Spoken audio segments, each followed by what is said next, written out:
Bueno, muy buenos días para todos, para todas. Gracias a los que siguen conectados a esta hora, 11 de la mañana del 21 de octubre de 2020. Hoy es nuestro día número 20 del Congreso Internacional. Ya mañana hacemos el cierre de todos estos días de aprendizaje, de conocimiento, de reflexiones profundas frente a ese rol del psicólogo, de ese quehacer en los diferentes contextos de lo que hacemos nosotros, de lo que es nuestra profesión. Agradecemos a Conexiones Consultorías, a la Universidad del Bosque, a la Asociación Colombiana de Facultades de Psicología, al octavo Foro de Guías de Intervención y Desarrollo Tecnológico en Salud Mental y Enfermedades Crónicas, a la Unidad de Educación Continuada de la Facultad de Psicología, a la doctora Gloria Cajiao, que ha hecho un trabajo gigante para que este congreso se dé en este momento, a todas las universidades y empresas que se unieron con nosotros para que hoy podamos estar transmitiendo con ustedes. A esta hora, la presentación del doctor Andrés Gamba Peña. Doctor Andrés, muy buenos días, ¿cómo está usted? Profesor David, ¿cómo se encuentra? Pues nada, feliz, contento de poder compartir espacios como estos donde siento que la psicología adquiere un carácter democrático y donde podemos compartir conocimientos sin las limitantes que generalmente tenemos en otros espacios. De acuerdo con usted. Bueno, doctor Andrés Gamba, usted nos trae hoy una ponencia que se llama Retos de la Psicología Clínica en Colombia. Hace unos días, el 21 de octubre, estuvimos escuchando un semillero de investigación que tiene usted en telepsicología. Y bueno, aquí creo que usted nos va a hacer ese match perfecto frente a ese reto de la psicología clínica en Colombia. Doctor Andrés Gamba Peña es psicólogo, magíster, PhD en psicología clínica. Doctor Gamba, muchas gracias por haber aceptado esta invitación y lo escuchamos. Bueno, pues de nuevo al profesor David, a todo el Congreso Internacional de Psicología, muchas gracias por invitarme. Hoy estoy aquí, pues no solo como Andrés Gamba, como psicólogo, sino también vengo gracias a la invitación que me hace la universidad a la cual pertenezco, que es la Fundación Universitaria del Área Andina, y quisiera que trabajáramos en esta hora sobre un tema que para mí me parece genial, digamos que es un tema que a mí me ha venido generando un ruido interesante en los últimos años, y son los retos que tenemos como psicólogos actualmente. ¿Cuáles son esos retos que tenemos? Particularmente esos retos que tenemos en el área, en el campo de la psicología clínica. ¿Cómo funcionamos desde ahí? Yo les quiero contar cómo llego a esto, porque digamos que hay algo que a mí siempre me ha gustado, y es no solo contar las estadísticas, los números fuertes, los argumentos, sino contar la historia que hay detrás de esto, ¿sí? Las historias creo que ayudan a ambientar y adobar mejor los discursos. Sobre el año 2015-2016, yo me encuentro trabajando en una universidad aquí en Bogotá, en Colombia, y tenía un semillero por ese entonces, que era un semillero que hablaba sobre psicología clínica. Nosotros hicimos una investigación en el año 2016, de hecho es una investigación que ganó un reconocimiento a nivel nacional por el Colegio Colombiano de Psicólogos. Luego esa investigación se volvió un capítulo del libro de salud mental del año 2016 del Colegio Colombiano, que si ustedes entran a la página lo pueden encontrar ahí de manera gratuita. Yo estoy en el capítulo 6 del libro de salud mental del año 2016. Salud mental en Colombia. ¿Y qué ocurrió? Decidimos salir al terreno con un grupo de estudiantes, un semillero de investigación de psicología clínica, a comprender cómo funcionaba la psicología clínica, pero no desde la mirada del psicólogo, no desde la mirada del terapeuta, sino desde la mirada del consultante. ¿Qué decían los consultantes? Nos llamó mucho la atención porque trabajamos con 120 pacientes. La característica de esta investigación es que todos los pacientes habían ido a terapia, a diferentes enfoques, de diferentes formas, donde psicólogos privados, psicólogos de universidades, psicólogos de EPS, 120 personas. La característica es que todos hubieran ido mínimo a 4 sesiones de terapia. ¿Sí? Y les preguntábamos luego de las 4 sesiones, 5, mínimo que hubieran ido a 4 sesiones, les preguntábamos cómo se habían sentido y evaluábamos varias cosas. Hay varias cosas que nos gustaron, nos llamaron la atención, pero hoy, digamos que la voz que yo quiero traer a este espacio es una voz de prender alarmas. Hoy no quiero venir, o sea, esto no es una cacería de brujas, esto no es venir a ver quién está haciendo mal o no, sino que realmente creo que, oiga, pongámonos un poco la mano en el corazón como psicólogos y veamos las cosas que hacemos bien, pero también las cosas que estamos haciendo regular. En el año 2016, yo puse una tesis que generó mucho ruido en Colombia. Me acuerdo que fui a varias universidades, de hecho fue por esta época, cerca del Día del Psicólogo, hablando sobre esta investigación. Encontramos que no siempre, aclaro, no siempre, pero hay muchas veces en que la psicología, particularmente la psicología clínica, funciona de manera clandestina. Y esto nos preocupaba mucho. ¿A qué me refiero con psicología clandestina? Que muchos de los psicólogos no conocen las normatividades que deben manejar. ¿Sí? Que muchos psicólogos hacen cosas que no deberían hacer y a veces ni siquiera es con la intención, sino que ni siquiera conocemos. Creo que los psicólogos somos muy buenos conociendo de teorías, de enfoques, de modelos, de protocolos, pero muchas veces no conocemos normatividades básicas, la ley 1090 del 2006, la ley 1616 del 2013, si trabajo con niños, ley de infancia y adolescencia, o sea, a veces no conocemos esos temas de normatividades. Y entonces nos llamaba la atención que, ejemplo, muchos psicólogos no utilizaban los documentos clínicos que se piden, que muchos psicólogos incluso desconocían el uso de la tarjeta profesional. Muchos psicólogos no sabían cuánto tiempo debían tener una historia clínica guardada de sus pacientes, no conocían cómo se hacía un consentimiento informado. O sea, empezamos a ver muchas fallas en el sistema que nos llamaron la atención. Y dentro de esas fallas empezamos a ver, ¿sí?, que habían muchas personas que no eran psicólogas, muchas personas que no tenían formación ni en psicología ni en psiquiatría, pero que ofertaban servicios de salud mental, de psicoterapia, que ofertaban servicios de salud mental. Obviamente esto nos alarmó, ¿sí?, porque hay personas que no están formadas en psicología y en psiquiatría, pero ofertan servicios de psicoterapia. Nos alarmó, pero luego de esta investigación, a la conclusión que nosotros llegábamos es ni siquiera la culpa es de esas personas que ofertan servicios de psicoterapia, que no tienen la formación respectiva, sino muchas veces el problema es de nosotros los psicólogos, porque no hacemos las cosas como son y generamos confusión. Sí, ejemplo, pensemos la tarjeta profesional. Siempre que yo voy a contratar un abogado, un contador, a mí me encantan estas profesiones del derecho, de la contaduría, porque ellos nos han educado a la población y todos sabemos que ellos tienen tarjetas profesionales. ¿Sí? O sea, cuando yo voy donde un abogado, de hecho, él se presenta, mucho gusto, mi nombre es Pepito Pérez, aquí está mi tarjeta profesional. Te dan el contador se presenta y de hecho te da una fotocopia con la tarjeta profesional.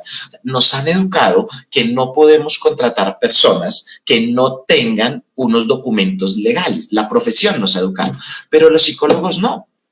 Muchos de nosotros en nuestro rol de pacientes, yo creo que hemos ido a terapia y muchas veces no nos muestran tarjetas profesionales a menos de que uno la pida, o otras veces los psicólogos no se identifican con el número de tarjeta profesional, a veces uno las pregunta y no las tienen a la mano, no hacen consentimientos informados, no hacen historias clínicas. Entonces, pues generamos una desinformación terrible en la población, pero sí vivimos echándole la culpa a otros, ¿sí? Y a veces yo creo que la desorganización que tenemos es porque muchas veces no asumimos con el carácter legal, pronto sí teórico, disciplinar que nos caracteriza, pero muchas veces ese carácter legal no lo tenemos en cuenta. Y de eso quiero hablar el día de hoy, ¿correcto? Hay una frase que a mí siempre me ha encantado y dice: el ojo no se puede ver a sí mismo, ¿sí? Es más fácil ver el error en nosotros, pero es muy difícil que el ojo se pueda ver a sí mismo. Hoy quisiera, y sé que en el Congreso han venido trabajando muchas temáticas, pero hoy quisiera que hiciéramos un pare, que tomemos un respiro y que nos veamos a nosotros. ¿Cómo estamos funcionando? No para atacarlos. Lo que yo siempre les digo a mis colegas, yo siento que a veces estas charlas, particularmente esta charla que voy a trabajar el día de hoy, se presta a amores y odios. Hoy yo no vengo a atacar a nadie, porque soy un colega, soy un amigo, soy un colaborador, ¿sí? Lo que creo es que sí debemos. Obvio, está chévere que sigamos viendo fenómenos afuera, abuso sexual, drogadicción, suicidio, homicidio, está chévere. Pero creo que también es bueno tomar espacios para vernos a nosotros. ¿sí? Y ver qué está pasando dentro de nosotros. Entonces, desde ahí voy a arrancar a ver cuáles son los retos y cómo están. Quienes me conocen saben que a mí me gustan los números, me encantan los números, las estadísticas, creo que creo que eso ayuda a un buen panorama. Yo les quiero contar algo. Voy a empezar primero con unas estadísticas a nivel mundial y lo voy a ir aterrizando rápidamente en Colombia y conversamos desde ahí. ¿Listo? Oye, miren, ya llevo 11 minutos hablando carreta, ¿sí vieron? Pero bueno, ya los vamos a ir poniendo ahí en marcha. En el año 2000, bueno, de hecho es un libro, es una investigación propuesta por Agrelo. Agrelo es un psicólogo europeo muy reconocido.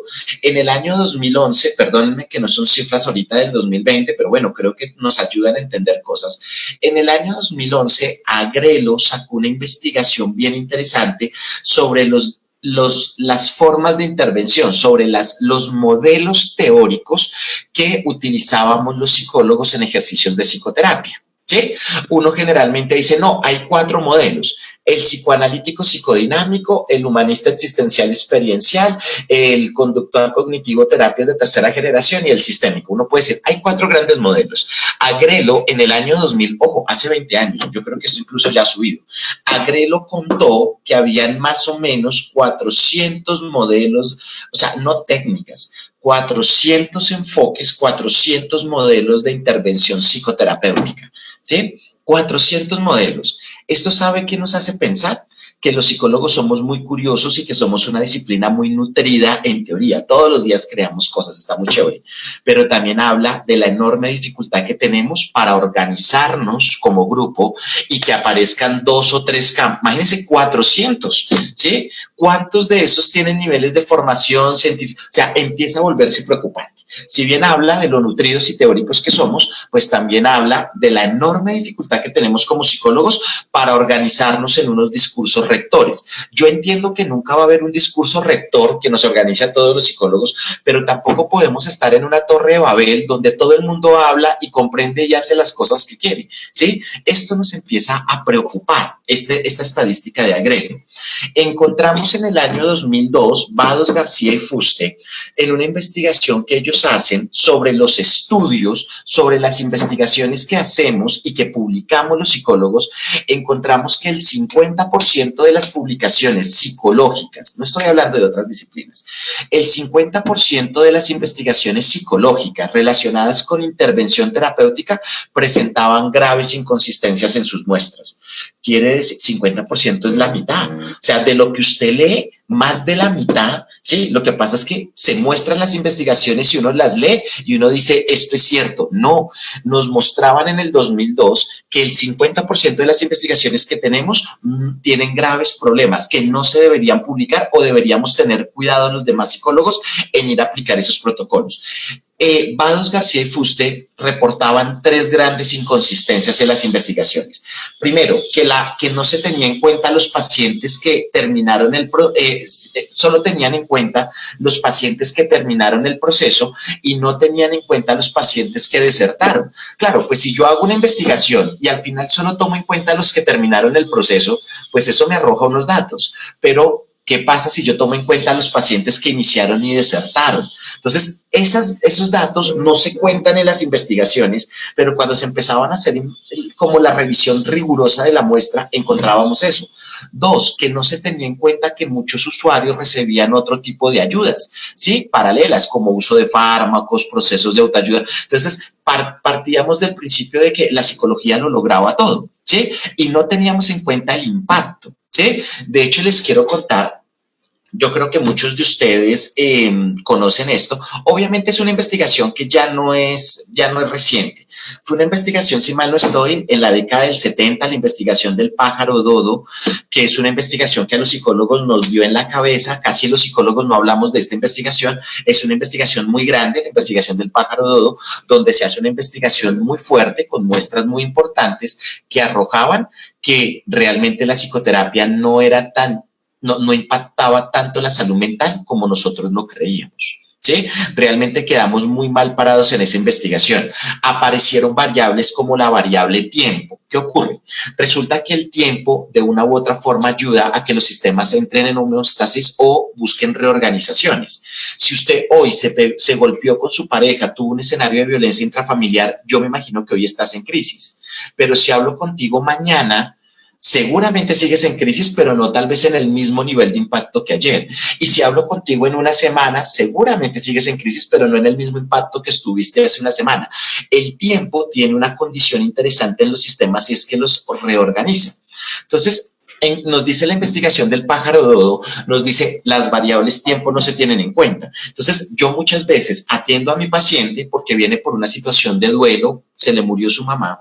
Si 4 o 5 meses después, yo le digo al paciente cómo se siente y él me dice, yo sigo triste, pero pues no tan triste como el primer día. Y yo digo, bien, la hicimos los psicólogos porque estamos chévere. Oiga, ¿fui yo o fue la variable tiempo? ¿Sí? ¿Fue mi técnica o fueron otras variables que están inmersas por ahí? Nos hemos dado cuenta que muchas de las investigaciones que proponemos los psicólogos no tienen en cuenta esas variables. Obvio, porque hacen más compleja la investigación, haría más difícil que publicáramos textos, pero sí, esto es lo que hay que empezar a tener en cuenta. Y también otro tercer error que propone Vados en el 2002 es que la gran mayoría de estudios hacen seguimientos a las muestras solo por un año. Y son muy poquitos los estudios que hacen observaciones hasta por 3 años, que es lo que se requeriría, ¿sí? Entonces, claro, yo observo un año, pero luego no hacemos investigaciones de larga data, ¿sí? La observación. Entonces, estas cosas yo no estoy diciendo, por eso quiero pararme acá. Hoy no es venir a hablar mal de la psicología, pero yo creo que sí es importante reflexionar, ¿sí? Parar, dejar de investigar tanto y parar, ¿sí? Y pensarnos cómo estamos haciendo las cosas. Esto no es tener 1000 revistas de psicología y publicar 200,000 artículos al año, sino empezar a ver qué estamos haciendo, qué está pasando, ¿sí? Estas son las charlas que creo que también tenemos que empezar a tener los psicólogos, porque muchas veces miramos es hacia afuera. Entonces, reunión para trabajar sobre drogadicción, sobre abuso sexual, sobre no sé qué, Pero cuando nos reunimos a ver cómo es que estamos haciendo estas investigaciones, cómo es que estamos haciendo las cosas, ¿sí? Entonces, esto simplemente es un llamado de atención para nosotros. Esta es una investigación de Santibáñez, Román y Binet del 2009, que a mí me encanta, una investigación también muy fuerte. Lo que les quiero decir es que las investigaciones que les traigo el día de hoy son investigaciones que tienen un fuerte sustento científico, pues de hecho, les cuento una anécdota, si les interesa, es mi tesis doctoral, parte de lo que ustedes están viendo es mi cuadro estadístico de la tesis doctoral, porque me ha llamado la atención revisar qué está pasando en el mundo, ¿sí? O sea, ¿qué está pasando con la psicología clínica? La investigación de Santibáñez y Román del 2009 evaluaron cuál era el nivel de efectividad de la psicoterapia. ¿Cuál era el nivel de efectividad de la psicoterapia? Y encontramos cifras pues, que son preocupantes. Encontramos que, ejemplo, para que lo entiendan, de 100 casos, solo 35 las personas reportaban cambios clínicamente significativos. O sea, de 100 personas que tú atiendes, 35 pacientes no más dicen, oiga, valió la pena ir a terapia porque encontré cambios clínicamente significativos. Sí, no solo hablé, oiga, encontré un cambio que yo puedo medir, observar, los que están alrededor mío lo pueden comprobar. El 35, eso quiere decir que de 100 casos, 35. Quiere decir que de 10 pacientes que usted atiende, solo 3.5 reportan eso. En cambio, el 26% reportaban cambios mínimos. Sí, valió la pena, pero no fueron cambios clínicamente significativos, cambios mínimos. Un 13% solicitaron terminar psicoterapia. Otro 13% abandonaron sin decir el por qué. Y otro 13% afirmaron no haber tenido ningún tipo de bienestar o cambio generativo. Si usted, claro, cuando yo miro la estadística suelta, digo 35 es la cifra mayor. O sea, estamos haciendo bien las cosas. Pero cuando yo cojo abajo el 35 y subo todo lo demás, quiere decir que hay un 6.5% de pacientes que no están conformes con la terapia, ¿sí? Ojo, no estamos trabajando en enfoque. Las investigaciones de Santibáñez fue la revisión de todo lo, ¿sí? Cogiendo pacientes de todos los enfoques, todos los modelos. Claro, porque yo sé que estarán los conductual cognitivo que me están escuchando. No, pero nosotros tenemos mejor nivel de efectividad. Estarán siendo los humanistas. No, nosotros. Mire, les quiero contar, el tema del conductismo, humanismo, psicoanálisis sistémico es una discusión interna, pero esto es transparente para el resto de la gente. Cuando la gente va donde un psicólogo, la gente no sabe que somos conductistas, psicoanalistas, la gente lo que va es donde un profesional que se llama psicólogo y lo que quiere es un servicio de ayuda. ¿Sí? Y lo que les estoy contando no es por enfoques, es que como profesión no estamos dando una respuesta adecuada. Entonces, esto empiezan a volverse en cifras preocupantes. Estoy hablando a nivel mundial, ¿correcto? Vados, García y Fuste, que ya los había nombrado, en el año 2002 lanzan una afirmación muy fuerte, pero creo que válida para nuestras discusiones, y es: la curación total en los consultantes realmente es poco común. Lo frecuente es que los trastornos se convierten en formas residuales y permanentes de la estructura de personalidad. Es decir, parece que la curación total no se presenta tanto en clínica como nosotros creemos. Parece que lo normal es que la gente se acostumbra a vivir, ¿sí? Entonces la gente viene con una depresión a consulta y se acostumbra a vivir con su depresión, y esa depresión se vuelve una distimia, ¿sí? Entonces una distimia es como una depresión chiquita y ahí se mantiene. La gente viene con una manía y de eso, esa vaina se le vuelve una hipomanía, ¿sí? Entonces parece ser que las personas no se curan totalmente en procesos clínicos, ¿sí? Sino que lo que encontramos es que las personas como que apaciguan, se les vuelve residual la patología y se les fusiona con la personalidad y hay un acostumbramiento, ¿sí? Esas cosas creo que deberían empezar a alertar cómo estamos investigando, cómo estamos haciendo los semilleros de investigación en las universidades, los que estamos haciendo especializaciones, maestrías, doctorados, cómo estamos investigando, los que hacemos psicoterapia, cómo estamos haciéndole seguimiento a nuestros pacientes, ¿sí? Creo que somos una disciplina que debemos empezar a investigar, pero investigar a partir de todo esto. No es solo investigar por investigar y ver quién es el psicólogo que más publicó. Yo hace un tiempo hablaba con unos colegas y yo les decía, yo siento que yo me muevo en los escenarios de docencia universitaria. Yo siento que hace unos años la forma como nos medían a los docentes universitarios era, bueno, que manejaras un segundo idioma, pero que tuvieras maestría o doctorado. O sea, el tener maestría o doctorado era lo que hacía que tú dijeras, yo me quedo acá en esta universidad y no me echan, ¿sí? O sea, el que tiene maestría y doctorado se mantiene. Este nuevo mundo ya no está tan centrado, las nuevas universidades ya no están tan centradas en maestrías y doctorados, sigue siendo un indicador alto, pero ahora lo que se pide más ya ni siquiera es qué maestría o qué doctorado tienes, sino cuántas publicaciones tienes, cuántas personas has referenciado tus investigaciones, y eso también nos ha llevado a los psicólogos a publicar como sea, ¿sí? O sea, a lo que sea. Entonces yo tengo un semillero y tengo que es publicar, yo tengo alguna vaina y tengo que es montar libros. O sea, también vivimos en un contexto muy complicado donde nos están llevando a publicar como sea, entonces publicamos. Sí, yo estoy en mi maestría y lo importante es graduarme, lo importante es sacar cosas. Entonces también estamos en una maratón de publicar, de contar, pero ¿qué hay detrás de las publicaciones? ¿Qué hay detrás de los modelos que estamos señalando? ¿Sí? Entonces vamos hasta ahí.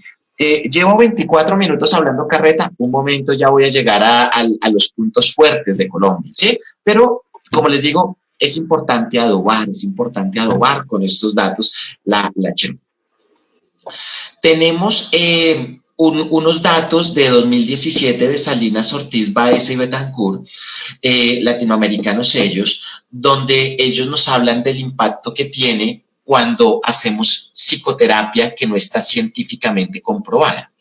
El tema de cuando aplicamos modelos terapéuticos que no están científicamente comprobados es que no se vuelve un problema individual, es un problema colectivo, ¿sí? Entonces, ejemplo, yo soy psicólogo, atendí a un paciente con algo que a mí se me ocurrió, que no está pronto científicamente comprobado, no funcionó, el paciente está dentro de los 6.5 pacientes que no ven cambios o se van, y uno dice, bueno, ¿el problema fue de ese paciente nomás o el problema fue de ese psicólogo?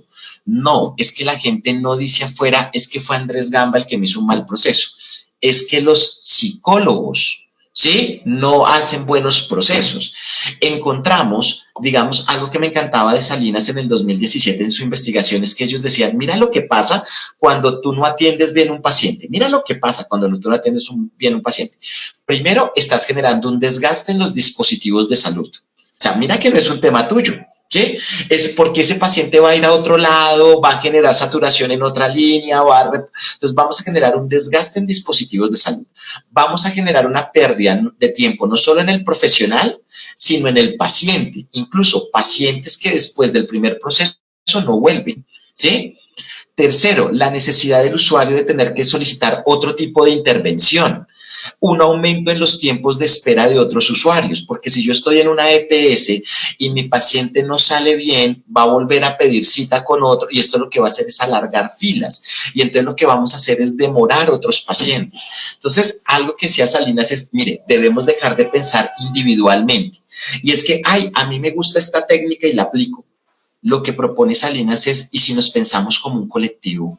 Porque es que esto no es de ver quién tiene mayor eficacia, es que como disciplina nos tenemos que organizar y empezar a ver, ¿sí? No podemos, lo que yo les decía hace un rato, no podemos seguir como en una torre de Babel. Cada uno hace lo que quiere y cada uno hace lo que se le da la gana. Si entendiéramos que somos una ruedita de algo más grande, ¿sí? Y que si todos nos alineáramos, mire, yo sé que aquí los que me están escuchando todos manejan diferentes tipos de enfoques, diferentes tipos de técnicas, y si nos pusiéramos a hablar cuál es el mejor enfoque, aquí esto sería una discusión que nunca terminaría. Pero yo sé que en el fondo todos tenemos una meta y es ayudar a otro. Ese debería ser nuestro norte, no ver cómo defiendo mi enfoque a muerte, cómo defiendo mis técnicas a muerte, sino empezar a diseñar discursos colectivos y es, mire, yo sé que sin importar lo que usted haga en su terapia, todos a la larga lo que queremos de corazón es ayudar a otro. Oiga, eso es lo que debería guiarnos, no mi enfoque, no mi técnica, defenderla frente a los otros como si esto fuera una cruzada en el siglo XII. No, ¿sí? Es cómo nos organizamos porque mira que hay un desgaste. Bien, ahora, si esto les llamó la atención, vámonos a las estadísticas de Colombia. Bien, les voy a contar algunas estadísticas que a mí me encantan. Ministerio de Educación Nacional en el año 2013, Ministerio de Educación Nacional en el año 2013, reportó que psicología era el cuarto programa de mayor número de matrículas en el país. Es decir, los psicólogos estamos de moda. Cuando yo miro todas las carreras universitarias del país, psicología está en el cuarto lugar. O sea, todo el mundo quiere estudiar psicología. Estamos de moda, quiero decirles. Eso está chévere. Contarles que Colsip, ¿sí? En el año 2009 reportó que 1 de cada 3 universidades del país estaba ofertando servicios de psicología en sus programas de pregrado. O sea, todas las universidades también quieren ofertar programas de psicología porque esto está generando adeptos, ¿sí? O sea, es el cuarto programa. Pues si yo tengo una universidad, lo que quiero es ofertar uno de esos 4 programas. Entonces, está buenísimo. Lo que nos reporta Ascofapsi en el año 2017 es que nos dice, ojo, hay un incremento de programas y profesionales de psicología. ¿Sí? Hay un incremento. Yo no voy a entrar a decir que hay una sobresaturación de psicólogos, no, porque hay cosas que dicen que lo que se necesitan son psicólogos. Ok, pero vamos a ver quiénes están graduando. Pero lo que les quiero decir es, hay un incremento. La psicología está de moda. Cuarto programa de mayor número de matrículas, 1 de cada 3 universidades oferta psicología. Ese es el plan. ¿Listo? Les voy a mostrar ahora qué está pasando.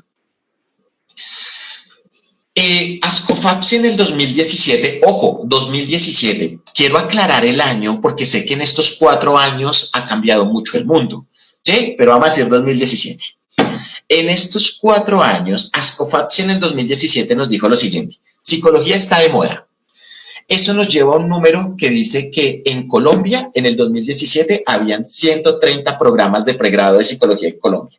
¿Sí? O sea, en Colombia habían 130 universidades que estaban ofertando psicología.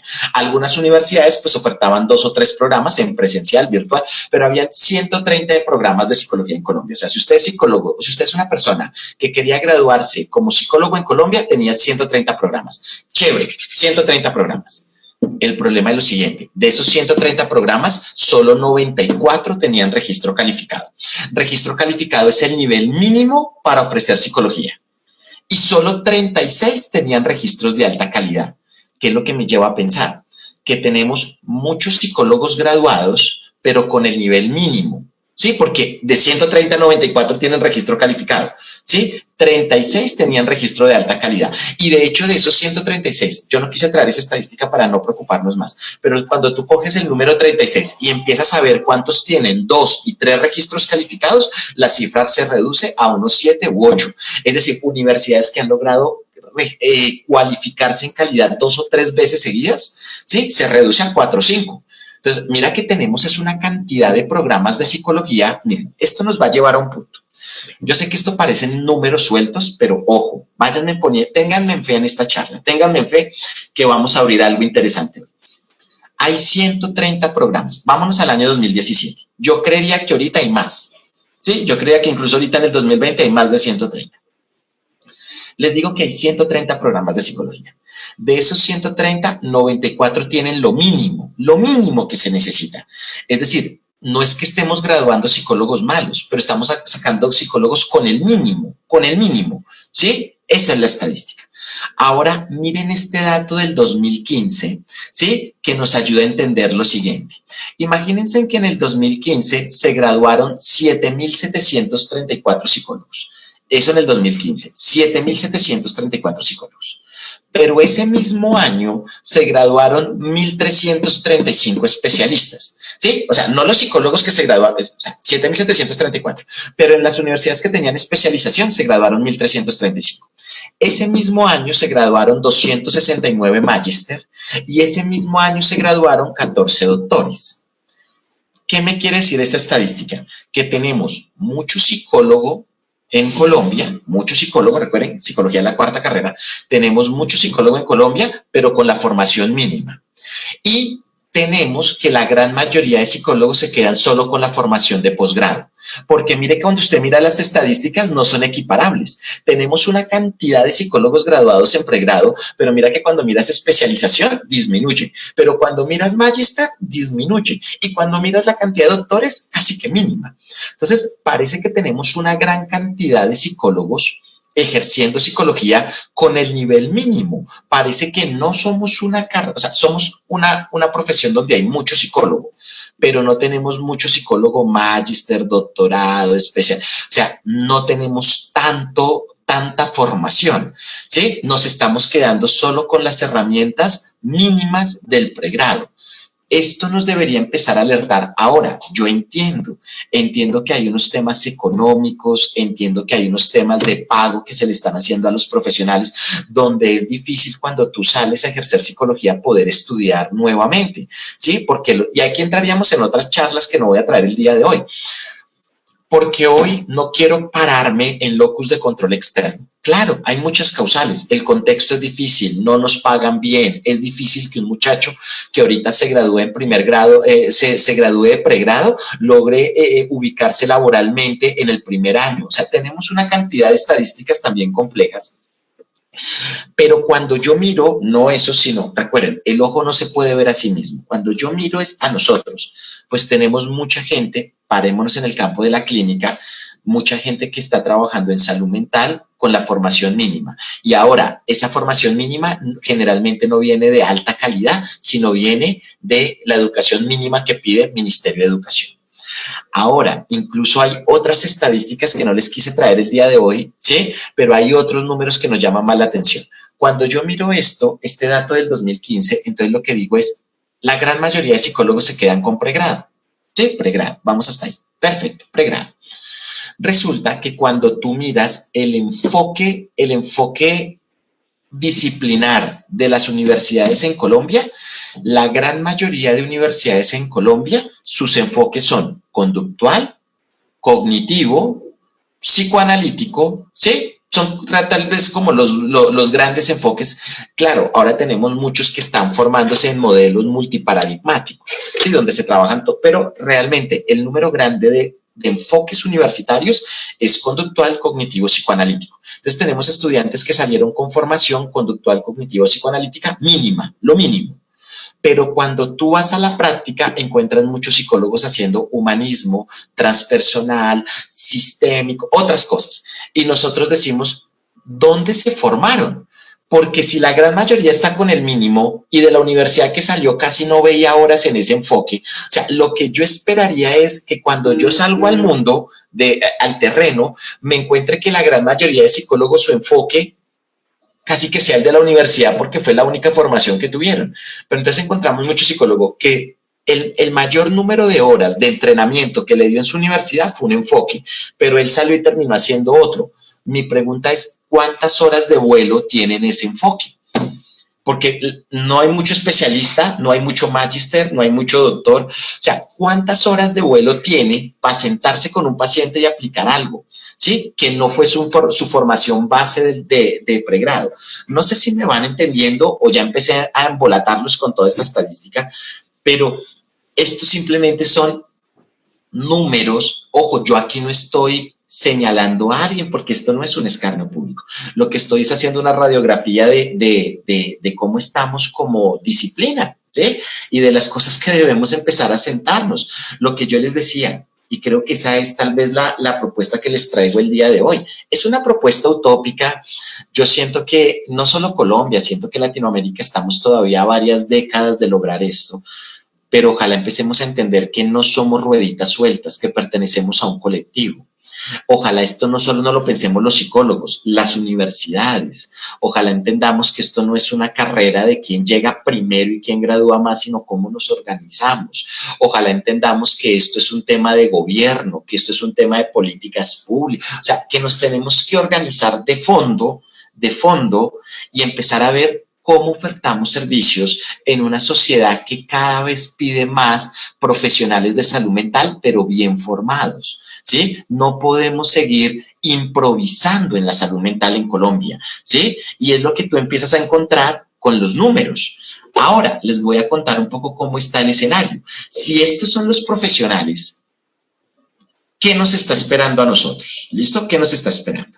Les quiero contar datos de la Encuesta Nacional de Salud Mental del 2015, una encuesta realizada por el Ministerio de Salud y Colciencias, donde nos dice lo siguiente, que 2 de cada 5 colombianos ha presentado al menos una vez en su vida un trastorno mental que requería una atención psicológica. 2 de cada 5 es un número importante, ¿sí? 2 de cada 5. Es decir, estamos en una población donde requerimos, ¿sí? Profesionales de salud mental y de hecho donde se cree la cultura de la salud mental, ¿sí? Pero bueno, sigamos pensando, ¿pero qué profesionales son los que están atendiendo esta demanda? ¿Sí? Pero mire que necesitamos. Encontramos que el 44.7%, esto es acercándonos al 50%, 44.7% de la población infantil necesita una evaluación profesional en salud mental para verificar o descartar la presencia de un trastorno. Tenemos una cantidad de niños en colegios donde necesitamos saber si realmente tienen un trastorno, si es un tema de pautas de crianza, si es un tema de estilos de aprendizaje. O sea, hay 44.7%, ¿sí? De niños, adolescentes, de población infantil que requerirían una correcta valoración para saber, ¿sí? Acá obviamente no estoy hablando solo de psicólogos, estoy hablando de terapeutas ocupacionales, fonoaudiólogos, neurólogos, psiquiatras, o sea, pero hay una necesidad en la población infantil de contar con un músculo de profesionales grande, pero también bien formados. Encontramos que en Colombia, ojo, estas son las cifras de Colombia, el 7.4% de los adultos ha pensado en suicidarse. Es decir, tenemos un alto número de personas que requerirían de primeros auxilios psicológicos de calidad. ¿Cuántos psicólogos saben protocolos de primeros auxilios psicológicos?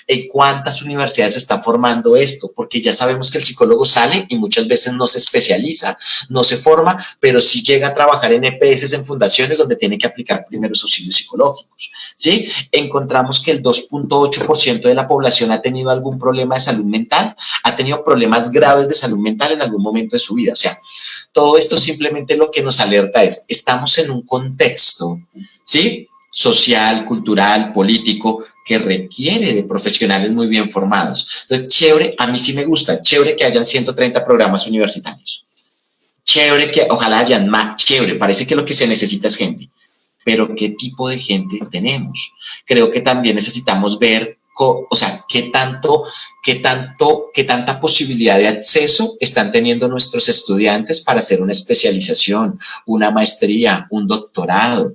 Creo que tenemos que empezar a trabajar más políticas públicas en las universidades. Creo que tenemos que empezar a no solo enseñar teorías, sino que los estudiantes recorran sus territorios mientras van estudiando. Todo esto es más o menos el camino que encontramos. Miren estos datos que a mí siempre me han encantado de la encuesta nacional del Ministerio de Salud y Conciencias. ¿Alguna vez se han preguntado cuántos días de incapacidad genera una patología mental? ¿Sí? ¿Cuántos? O sea, la salud mental, una enfermedad mental, ¿cuántos días quita? ¿Sí?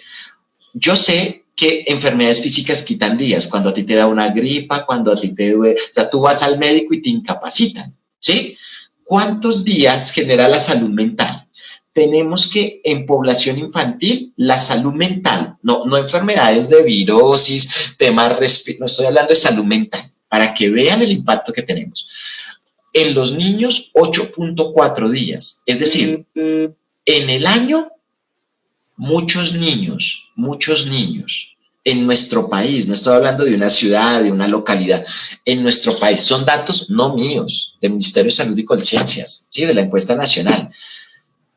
En el año hay muchos niños que durante 8 días es toda una semana, dejan de ir al colegio, dejan de hacer las cosas que generalmente hacen, dejan de tener su vida cotidiana por temas de salud mental, por temas de duelos, de estrés, de bullying, o sea, durante el año 8 días. Yo sé que esto no parece mucho.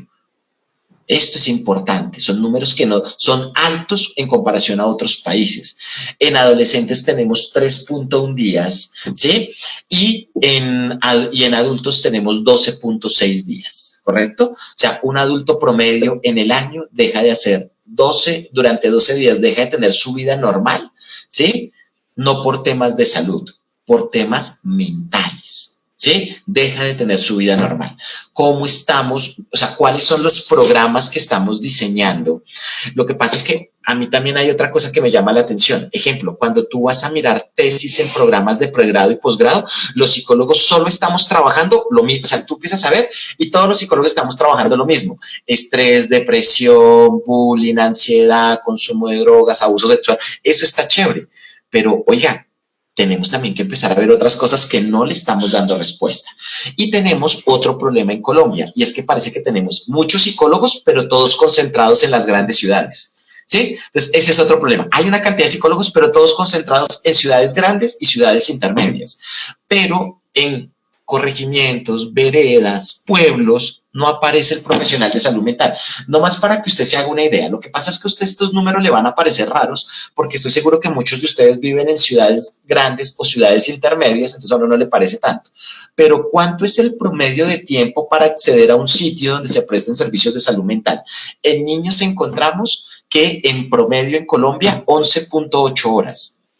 Imagínense que yo soy un papá campesino que vive, o sea, 11.8 horas para llegar al sitio, eso implica que tengo que dejar de trabajar una jornada, ¿sí? Entonces, ¿qué es lo que hago? Entro en algo que se llama tolerancia del síntoma. Tolerancia del síntoma es cuando el sistema prefiere acostumbrarse al problema que ir a activar un recurso, porque está muy difícil activarlo. En adolescentes 11.7. Pero tenemos un problema, es que también tenemos un país que está volcado a los niños y adolescentes. La gran cantidad de líneas, proyectos, pues también eso se debe a que la ley 1616 del 2013 dice, vamos a centrarnos en niños y adolescentes. Pues me gusta. Pero los adultos y adultos mayores, adultos que se demoran 32.3 horas para llegar a un sitio. O sea, yo estoy en este es el promedio del país. Lo que pasa es que, claro, usted está en una ciudad grande donde puede llamar y reduce los tiempos. Pero estamos hablando que en el 2015 la estadística nos decía que la gran mayoría de colombianos, estamos a 32.3 horas de llegar a un centro donde me puedan ofrecer servicios de salud mental. 32.3 horas es más de un día. ¿Sí? ¿Será que yo, si soy una persona que trabaja, que vive en mi trabajo, voy a parar 32 horas para ir a un sitio? ¿Sí? Entonces, todo esto nos hace pensar cosas. Tenemos muchos psicólogos no con alto nivel de formación, con niveles mínimos y todos agrupados geográficamente en los mismos sitios. Entonces, ¿cómo también estamos haciendo para crear redes, para movilizarnos, para llegar a otros lados, que incluso creo que también ayudaría a la empleabilidad del psicólogo? Pero claro, todos guerreando en la misma ciudad de 9 millones de personas, todos guerreando en el mismo lado, pues obviamente esto se vuelve como un mar rojo, ¿sí? Todos guerreando en el mismo lado. ¿Cómo hacemos? Y creo que aquí es un tema donde nos tendremos que sentar como agremiaciones, como universidades, ¿sí? Cómo hacemos también para proveerle recursos a los psicólogos para que salgan y cubramos mucho más el territorio nacional. ¿Bien? Aquí hay otro tema también por si les interesa. La OMS, Organización Mundial de la Salud, en el 2001, el Ministerio de Protección Social en el 2005, una investigación de Ardón y Cubillos en el 2012 y el Ministerio de Salud y Protección Social en el 2018 llegaron a las mismas conclusiones. No es que estas 4 entidades se hayan reunido, yo leí las estadísticas de cada uno y las 4 decían exactamente lo mismo. Hay unos trastornos mentales que están frecuentes, que se están presentando con mucha fuerza estadísticamente en la población. Entonces, señores universidad, señores psicólogos, está bueno que formen a sus profesionales en muchas cosas, pero por favor, enséñenles en el programa de pregrado protocolos para atender estas situaciones que les voy a mencionar, porque parece ser que es lo que más se está presentando en Colombia, ¿sí? O sea, recuerden, yo sé que estoy siendo cansón con esto y a veces suena fastidioso. Recuerden que nuestros psicólogos no están haciendo especializaciones, no están haciendo maestrías ni doctorados, pero sí están saliendo a atender gente. Por favor, programas de pregrado. Necesitamos que empiecen a formar a sus estudiantes en las siguientes patologías que les voy a enseñar y que les enseñen los mejores protocolos científicos, porque mucho de lo que esto es lo que más se está presentando en las estadísticas colombianas, ¿sí? Primero, ansiedad en primer lugar. Segundo, depresión. Tercero, trastorno de déficit de atención e hiperactividad. Cuarto, fobia específica, que entraría dentro de la familia de las ansiedades. En siguiente lugar, consumo de sustancias psicoactivas. En siguiente lugar, violencia. En siguiente lugar, desplazamiento. En siguiente lugar, suicidio. Pregunta, ¿en qué punto del programa curricular estamos atendiendo estas necesidades? ¿En qué punto del programa? O sea, no solo le estoy diciendo al estudiante, hay una vaina que se llama psicología clínica y hay unos protocolos. No, ¿en qué momento le estoy enseñando? Mire, los 4 mejores protocolos rankeados científicamente en el mundo para ansiedad son estos. Los 3 mejores protocolos para depresión son estos. El mejor protocolo unificado para atender 3 de estas cosas. O sea, ¿en qué punto de los programas de pregrado lo estamos resolviendo? Porque muchas veces decimos, es la especialización lo que lo va a resolver, la maestría o el doctorado, pero no están saliendo a hacerlos, ¿sí? Entonces, ¿qué está pasando desde ahí? Creo que aquí tendremos que empezar a revisar estas cosas, ¿sí? ¿En qué punto estamos resolviendo este tipo de situaciones? Ahora, vendría una situación incluso más interesante y este es el panorama de la salud mental en Colombia. Uy, ya nos quedan 12 minutos. Bueno, voy a hablar 2 minutos y si hay preguntas o algo por ahí, el profesor David también mira indicando, o si no, aquí nos alargamos. Pero viene otro tema y es una variable que llegó desde febrero de este año. Y es que llega otro panorama y es la virtualidad, ¿sí? O sea, aparte de todo esto, ahora viene otra variable más. Ahora les cuento, este tema de la virtualidad, no sé, esto ya no es OMS, esto no es Ministerio de Salud, esto se llama Andrés Gamba 2020, ¿sí? O sea, es una mirada mía particular, individual, que no suma para nada. Pero lo que yo me he dado cuenta o lo que yo percibo es que la virtualidad llegó para quedarse. Yo les cuento un dato muy mío. Yo atiendo pacientes cuando llega febrero, en la época de la pandemia, casi todos mis pacientes desertaron. O sea, no desertaron, pero Andrés, esperemos a ver si esto demora un necesito. O sea, ninguno quería virtualidad. ¿Por qué? Porque de hecho, yo tampoco quería virtualidad, porque ninguno estaba acostumbrado a la virtualidad. Conforme han venido pasando estos 7, 8 meses, ya no sé ni cuánto llevamos en esto, conforme han venido pasando estos meses, muchos pacientes han regresado y otros. Y muchos me han venido diciendo cosas como, Andrés, cuando volvamos a la normalidad, que yo no sé si vamos a volver a la normalidad que conocíamos antes, pero cuando todo esto pase, yo sí quiero que me sigas atendiendo virtualmente, porque me ahorro tiempos de transporte, es más fácil para mí desconectarme en la oficina y no pedir permiso de media mañana para ir donde el psicólogo. O sea, creo yo que el tema de la virtualidad llegó muy fuerte y llegó para quedarse. No es que ahora todo se va a volver virtual, pero creo que vamos a vivir en el mundo de la realidad aumentada. Es decir, creo que el tema de la virtualidad llegó con mucha fuerza. Creo que creó una cultura en salud mental. Muchos de mis pacientes me dicen eso. Andrés, yo quiero, es más, muchos de mis pacientes han optado por irse a sus ciudades de origen, pero seguir recibiendo terapia. O sea, y creo que esto va a pasar. Creo que la virtualidad llegó a instalarse en el campo de la salud mental. Eso implica otras miradas. Programas de pregrado. Yo sé que estoy fuerte con los programas de pregrado, pero pues es que como no están haciendo especializaciones, maestrías y doctorados los benditos psicólogos, entonces por eso nos toca programas de pregrado. ¿En qué plan del currículo vamos a empezar a enseñar habilidades tecnológicas? ¿En qué plan del currículo vamos a empezar a hablar de intervención virtual? ¿En qué programa del currículo vamos a empezar a hablar de cómo se hace un examen mental virtual? ¿Cómo se hace un rapport virtual? ¿Sí? Yo, de hecho, hace un tiempo tenía esta charla incluso con el profesor David, donde él decía cosas que a mí me parece que son sumamente importantes. No es el mismo rapport que yo hago en un escenario presencial al que yo hago en un escenario virtual. ¿Sí? Cambia el mundo, en la forma como yo me acerco a la pantalla, como yo me alejo, donde yo la coloco, como yo hablo. Hay unas vainas que los psicólogos de antaño, como yo, nunca nos enseñaron y estamos aprendiendo por ensayo y error, pero así no puede quedar el mundo, porque no ve que estamos trabajando con seres humanos. ¿En qué momento del plan curricular vamos a empezar a colocar estas cosas que de hecho ya se venían viendo? ¿Sí? O sea, que ya, lo que pasa es que estábamos resistentes, pero esto llegó y se fue, ¿sí? Ese tema de la virtualidad llegó fuerte. ¿En qué plan del currículo vamos a empezar a trabajar esto? ¿En qué plan del currículo vamos a empezar a entender qué cosas yo puedo atender virtualmente y qué cosas no? O sea, ahora, a pesar de todo lo que teníamos, creo que vienen nuevas variables y nuevos retos para los psicólogos y es cómo vamos a dar frente a esto, ¿sí? Yo hubiera podido dedicar esta hora a hablar de las fortalezas que tenemos como agremiación y como psicólogos, que son muchas, ¿sí? No acabaría hoy, pero quise más bien tener una mirada crítica. Lo que yo les digo, no me vean como un enemigo. Yo en el 2016 hago una investigación, publico un libro y realmente lo que yo recibí de mis colegas fueron críticas. O sea, como que esto no se puede decir tan abiertamente, ¿sí? Y lo que yo venía pensando es, no, o sea, tenemos es que empezar a mirar esto, ¿sí? Vernos como colegas, ¿sí?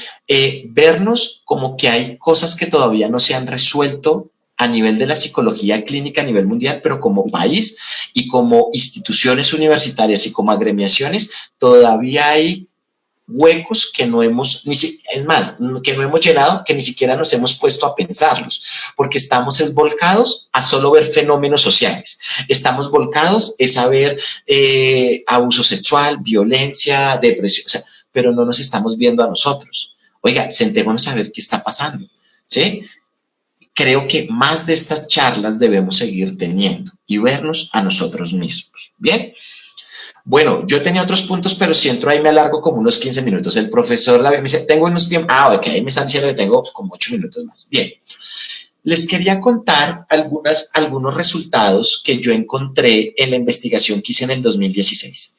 Si ustedes quieren ampliar esa investigación del 2016, como les digo, si quieren pueden entrar a la página del Colegio Colombiano de Psicólogos, descargan el libro porque el libro creo que se hizo free, se hizo gratuito, que se llama Salud Mental en el año 2016, donde en el capítulo 6 usted va a poder ver una investigación de mi parte, de Andrés Gamba, donde hablé sobre cómo veía la salud mental en la psicoterapia de Colombia, ¿correcto? Pero les voy a contar algunos datos que me llamó la atención. Este es un tema que lo bautizo así como nuevas miradas a viejos problemas, ¿sí? O sea, hay problemas que tenemos de antaño y hay que empezarlos a ver desde la nueva óptica. Les cuento, encontramos que muchos psicólogos desconocen, bueno, los que se están graduando creo que lo tienen más claro, pero encontramos que muchos psicólogos, lo que les voy a decir ahora, sé que muchos psicólogos que están viendo esto, como ustedes los que están viendo esto, son psicólogos formados, ¿sí? Rigurosos, disciplinarios, pues esto parece simple, pero lo que les quiero contar es que la investigación que yo he venido haciendo no es tan común, o sea, hay muchos psicólogos que no es tan riguroso, no tan formado como ustedes, que no está al día actualizándose, porque recuerden, 7.700 y pico de psicólogos, entonces sí tenemos unos que son juiciosos, que andan en todos estos eventos, que andan al día, pero tenemos un número grande que no. Tenemos muchos psicólogos, de hecho, de más de 5, 7, 8 años de graduado, que no sabe que tenemos tarjetas profesionales. Es más, no saben que hay dos entidades que entregan tarjetas profesionales, una es Secretaría de Salud y otra es Colegio Colombiano de Psicólogos. No saben cuál deben tener, no saben que desde el año 2006 se está pidiendo la del Colegio Colombiano. Es más, muchos psicólogos de ahorita no saben que este año el Colegio Colombiano cambió la tarjeta profesional, que ya la tarjeta profesional no es plástica, sino virtual. ¿Sí? O sea, desconocemos esto que yo les decía, que es la forma como yo me presento. Miren, yo siempre que me presento con un paciente, me presento, mucho gusto, mi nombre es Andrés Gamba, soy psicólogo, mira, aquí está mi tarjeta profesional, ¿sí? Le muestro mi tarjeta. Ahora que es virtual, le muestro cómo entrar y cómo ver, cómo decirle cómo le explico a la persona cómo puede verificar que yo soy un psicólogo profesional. Creo que es más lo que tenemos que empezar a hacer, educar a la población, que la gente empiece a saber quién puede hacer psicología y quién no. Tenemos que seguir los procesos de educación que ya hicieron nuestros colegas de derecho, de contaduría, ¿sí? Que han educado nos han educado a todos en que hay unas tarjetas, hay unos documentos mínimos, ¿sí? Otra cosa bueno, este es un libro que les quiero compartir, lo pueden buscar, lo pueden comprar. Es un libro que a mí me encanta, de Vicente Caballo, de Isabel Salazar, que se llama Ingenuos, el engaño de las terapias alternativas. Bueno, es un libro muy fuerte que habla de cuáles son esas terapias que no cumplen o que cumplen con el rigor científico.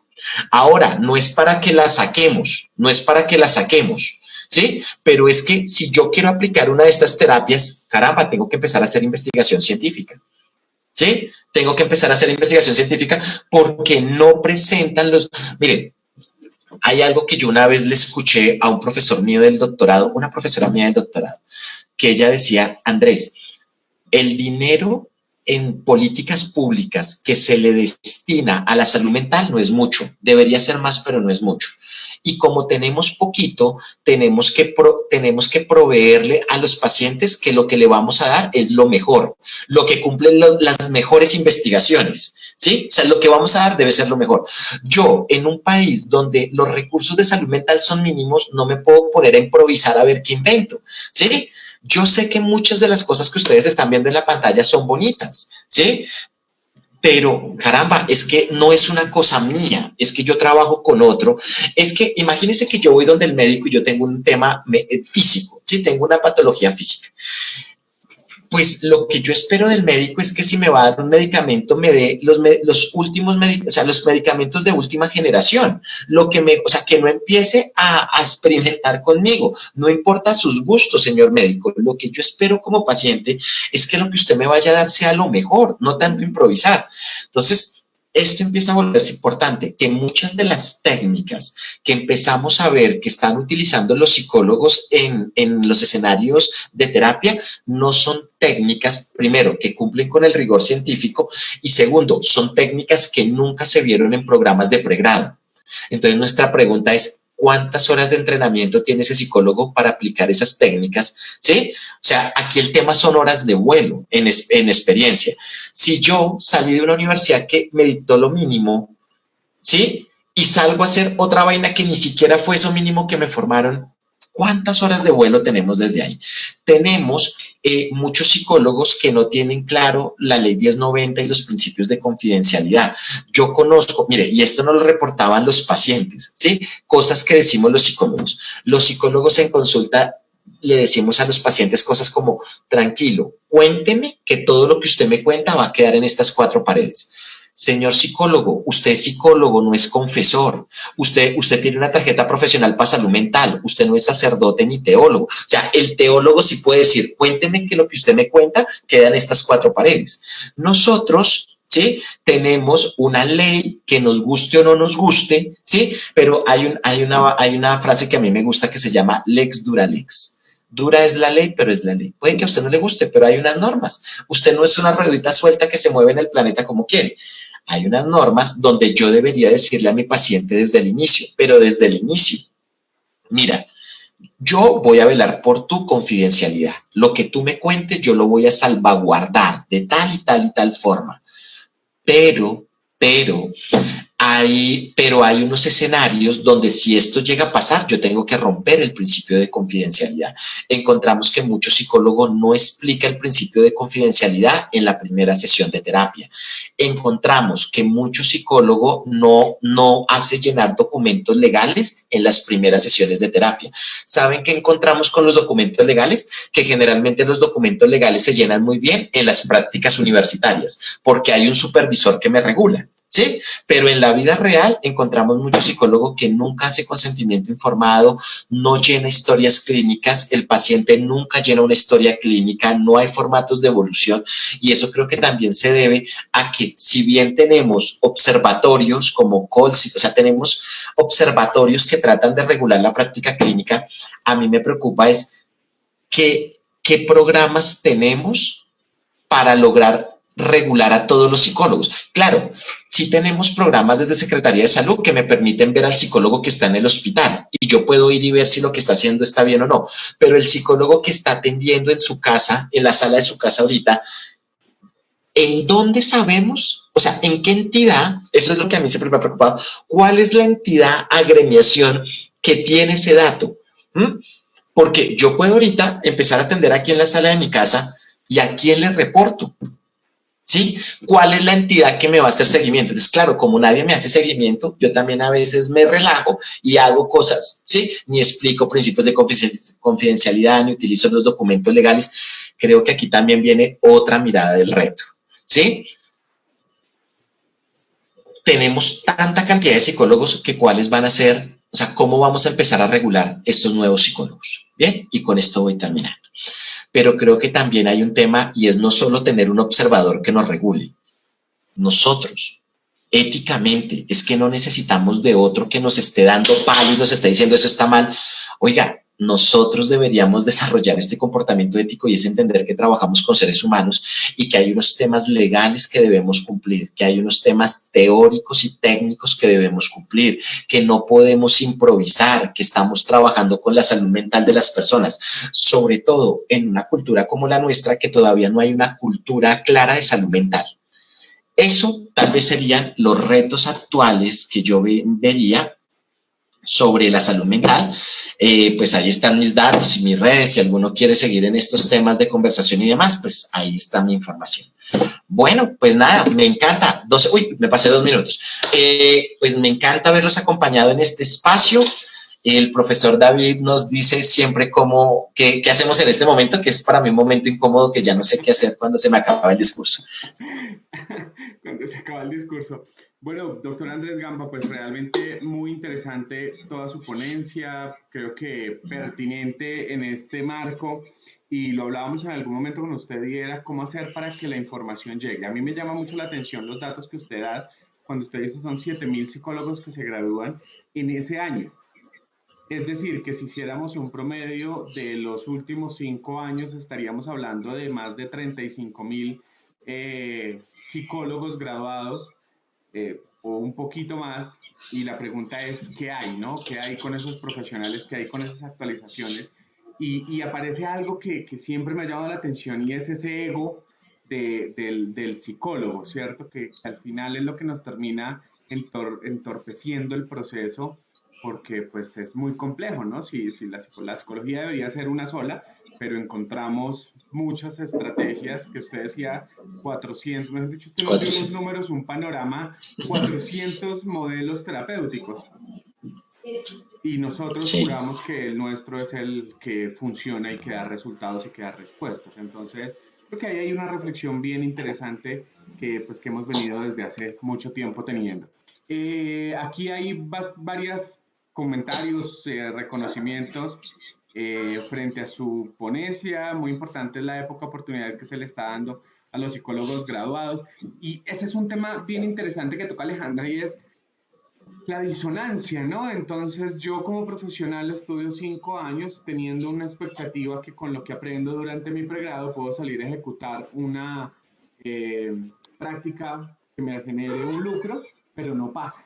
Y tú decías algo muy importante, las facultades de psicología, y es, ¿qué debe pasar? Esto debe ser un tema de política pública, esto debe ser un tema de Ministerio de Educación. ¿Dónde debe partir ese principio?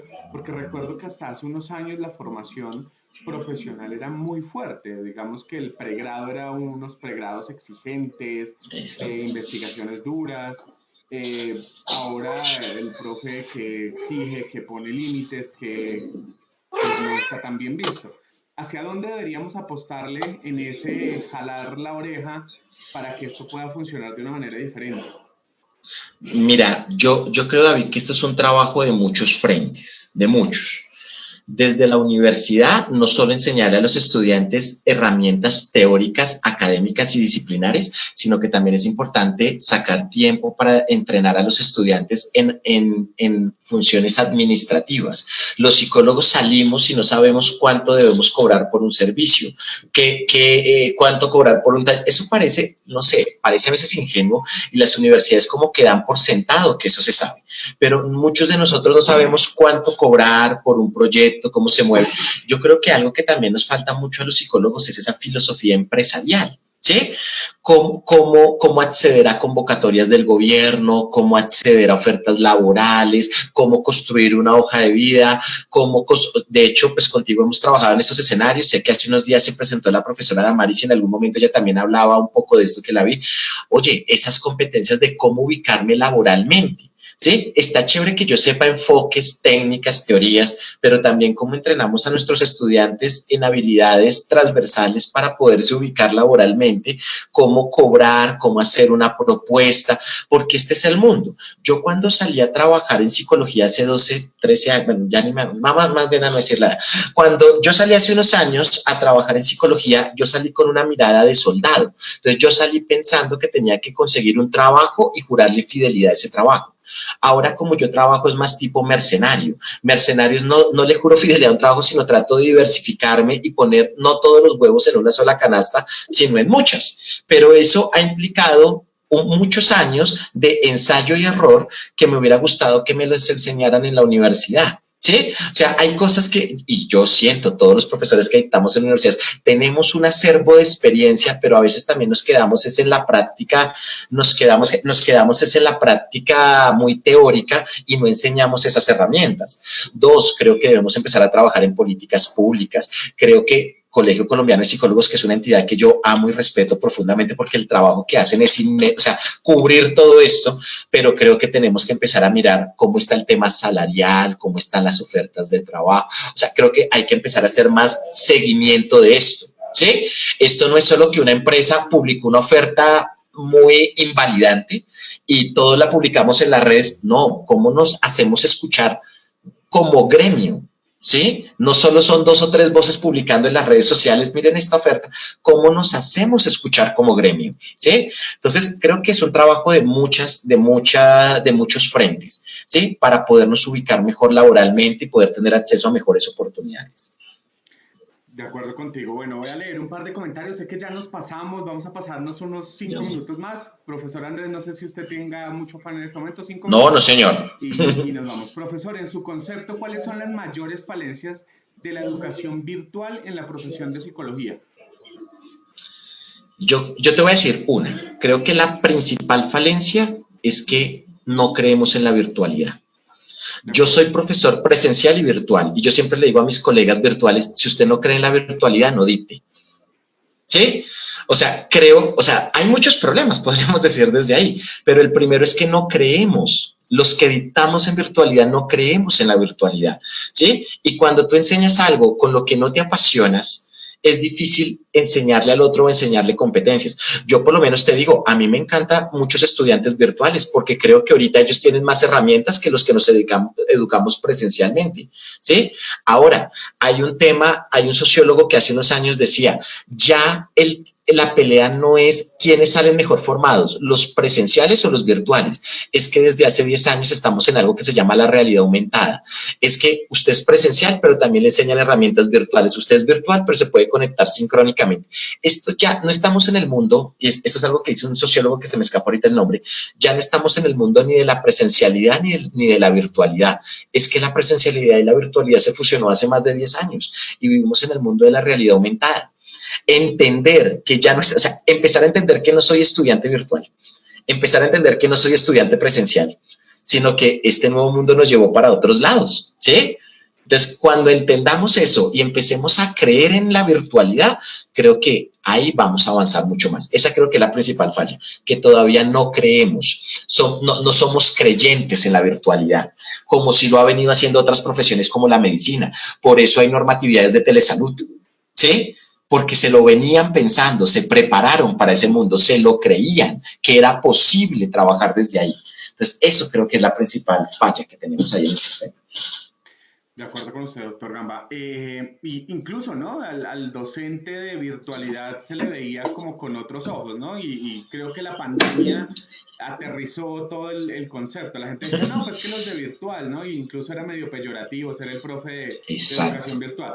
Ahora que tuvieron que trasladar la presencialidad a la virtualidad y entender que el contenido se tenía que hacer de manera rigurosa, la rúbrica, etcétera, todo lo que se tenía que hacer para presentar una clase, creo que nos abrió el observador frente Exacto. al rigor de la Exacto. educación virtual. De acuerdo con Eso es usted. verdad. El entrenamiento, Makoto dice, el entrenamiento en lo administrativo técnico y la terapéutica es fundamental y se obvia en las universidades. Eh, bueno, frente a todo eso que están diciendo, no alcanzo a leer todos los comentarios porque si no nos llevamos al profe Andrés aquí hasta la 1 de la tarde. Profe, ¿qué recomendaciones nos da a los estudiantes para responder a los interrogantes que se presentan a nivel nacional, pero que no se nos entrenaron?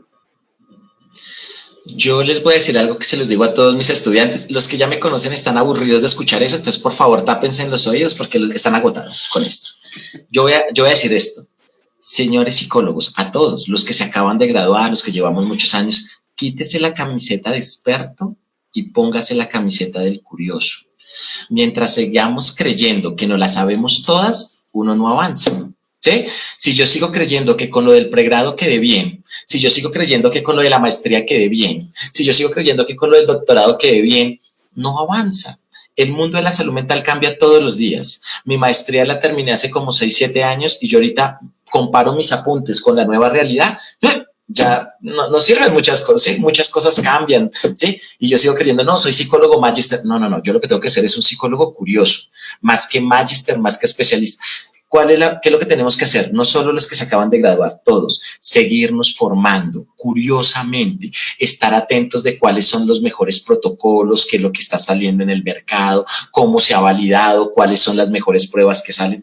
Hay que quitarnos la camiseta del experto, hay que quitarnos el ego que tenemos y seguir viéndonos como estudiantes toda la vida, porque trabajamos con seres humanos y nuestros pacientes lo requieren, ¿sí? Que seamos curiosos, no vernos expertos.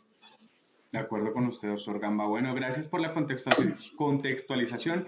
Sería genial un Gracias. espacio para tips en telepsicología. Bueno, ahí estamos en ese trabajo de lograr responder a muchas cosas. Y a mí me nace una inquietud. Hace 2 años que arrancamos con toda esta locura, la gente nos vio con cara de esta gente se enloqueció, un congreso virtual. Pero me sigue llamando la atención y es el nivel de difusión, ¿sabes? Somos 70.000 por año, es decir, que estamos hablando de millones de psicólogos que tiene el país. ¿Qué hacemos para llevar la información a esos rincones escondidos de la geografía colombiana, donde sé que hay psicólogos todos los días trabajando y que no llega la formación académica tradicional? Invitar a que podamos hacer que toda esta información, miren, habrán cosas que durante estos 21 días que terminamos mañana, algunos van a decir, esto me sirve, esto no me sirve. No importa, Andrés, me quedo con eso que tú decías y es el dato del curioso, la camiseta del curioso, porque algo de esto nos debe quedar, algo nos debe cuestionar, nos debe generar ese proceso reflexivo de invitar a otros y decirle, oiga, venga, eso que usted está haciendo no está bien, mire, por lo menos aquí desde la academia lo están diciendo. Y para ir cerrando, bueno, creo que aquí profe Andrés tiene su fanaticada, mentiras, de la gente que está siguiendo en este momento las conferencias. Gracias, gracias, excelentes recomendaciones. Muchas gracias, doctor Andrés. Muchos temas para reflexionar y para poner en acción, trascender. Muchas gracias, doctor. Increíble tema, gracias. Ponencias que nos permitan reflexionar, quitarse la camiseta de expertos, excelente como siempre. Viviana dice, así es todo. Cambios, debemos estar al tanto de nuevas prácticas que sean oportunas para la atención en distintos ámbitos. No somos estáticos. Bueno, doctora Andrés, pues realmente esta conferencia pertinente ya para ir cerrando este espacio, para decirles a las personas que se van conectando que esta noche tenemos 2 conferencias más y mañana cerramos nuestro ejercicio de 21 días de conexión. ¿Cuál es la Yo, reflexión, doctora Andrés? yo quiero cerrar con algo que acabaste de decir. Y te lo he dicho varias veces, David, y por el aprecio, cariño inmenso que tengo, no solo a ti como persona, sino por este proyecto del Congreso. Yo creo que te he venido diciendo, te veo, y esto es importante que se reconozca, te veo y veo este proyecto como un Julio Verne, ¿sí? De verdad que es lo que hablábamos alguna vez, tú te adelantaste 2 años en tu normalidad, ¿sí?